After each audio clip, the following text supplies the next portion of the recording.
যখন তোমার কাছে টাকা পয়সা থাকে না, তোমার আত্মীয় স্বজন কোনো বন্ধু বান্ধব তোমার কাছে থাকে না। কথাটা ঠিক না বে ঠিক? ঠিক। রাগ করলা? রাগ করলা? কথা ঠিক না বেঠিক? এই মুহূর্তে সামাজিক যোগাযোগ মাধ্যমে তোলপাড় এই কথা দুটো নিয়ে। স্ক্রল করলে সামনে আসছে এই ডায়ালগ। কথাটা ঠিক না বে ঠিক? ঠিক। আরেকবার কও বিসমিল্লাহ, বিসমিল্লাহ, আরেকবার কও সুবহানাল্লাহ। সুবহানাল্লাহ। বিশ্বাসে বস্তু মিলে তর্কে বহুদূর। তোমার যে কথাগুলো বলছি সত্য বলছি না মিথ্যা বলছি? সত্য। রাগ করলা?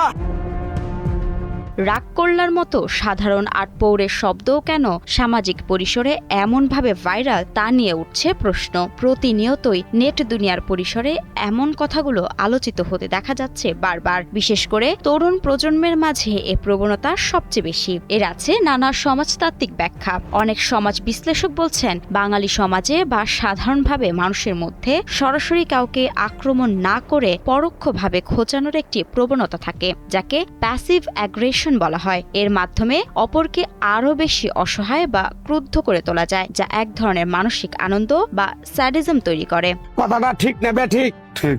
রাগ করলা? আবার কারো কারো মতে সোশ্যাল মিডিয়া আমাদের অনেকটাই অনুভূতিহীন করে তুলছে। ভার্চুয়াল জগতে অন্যের রাগ, ক্ষোভ বা অস্বস্তি আমাদের কাছে বিনোদনের উপাদান। এই ভাইরাল ট্রেন্ডই প্রমাণ করে যে সমাজে অন্যের আবেগ বা রাগের প্রতি সহানুভূতির চেয়ে সেটা নিয়ে ট্রল করার প্রবণতা কতখানি প্রবল। এবার আসা যাক এই ভাইরাল কথাটির উৎপত্তির জায়গাটিতে। সামাজিক মাধ্যমে ভাইরাল হওয়া ভিডিওতে দেখা যাচ্ছে কবিরাজের বেশ ভূষাধারী এক ব্যক্তির মুখ থেকে এসেছে এই কথা। কিন্তু ভাইরাল হওয়া এই কবিরাজ বাস্তবে কোনো কবিরাজ নন, বরং তিনি একজন পেশাদার কন্টেন্ট ক্রিয়েটর। আপনি কি আসলে কি কবিরাজ? না না না ভাই, আমি কবিরাজ না, সাধারণ একজন আমি অভিনেতা হিসাবে কাজ করি মিডিয়াতে, সোশ্যাল মিডিয়ায়। এটাই।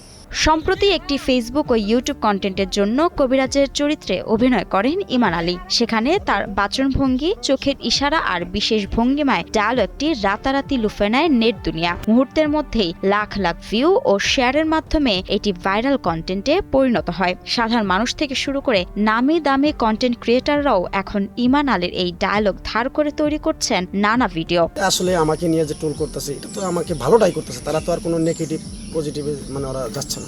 কবিরাজের ছদ্মবেশে ক্যামেরার সামনে আসা এই ব্যক্তির নাম ইমান আলী। প্রায় ২০ থেকে ২৫ বছর আগে ভাগ্য অন্বেষণে সপরিবারে লালমনিরহাট জেলা থেকে পাড়ি জমিয়েছিলেন গাজীপুরে। সেই থেকে গাজীপুরেই স্থায়ীভাবে বসবাস করছেন তিনি। অভিনয় জগতে আমার একজন ওস্তাদ আছে, ওস্তাদ ছাড়া তো আর সার্গিত কোনো জায়গায় আসতে পারে না। সেটা যত বড় সেলিব্রিটি হোক, তার একটা না একটা হাত ধরার জায়গা থাকে। সেটা আমার ওস্তাদ আছে আমার এলাকারই, ওনার বাড়ি জামালপুর, আমার বাড়ি লালমনিরহাট। ফেসবুক, ইউটিউব বা টিকটক দুনিয়ার কোনো কিছু শুধু নিছক আর কন্টেন্টের পরিধিতে নেই, বরং এটিই যেন কোনো না কোনোভাবে বর্তমান সমাজ বাস্তবতার প্রতিফলন। মানুষ তার রাগ, ক্ষোভ, অবদমিত ইচ্ছা কিংবা আনন্দের বহিঃপ্রকাশ ঘটাতে এমন সব উপাদান সামনে আনছে, যা প্রমাণ করে ভার্চুয়াল রিয়ালিটি স্ক্রিন ছেড়ে নিয়ন্ত্রণ করছে আমাদের বাস্তবের জীবন। তোমার যে কথাগুলো বলছি, মাহমুদা মুন্নি, ৭১। সত্য।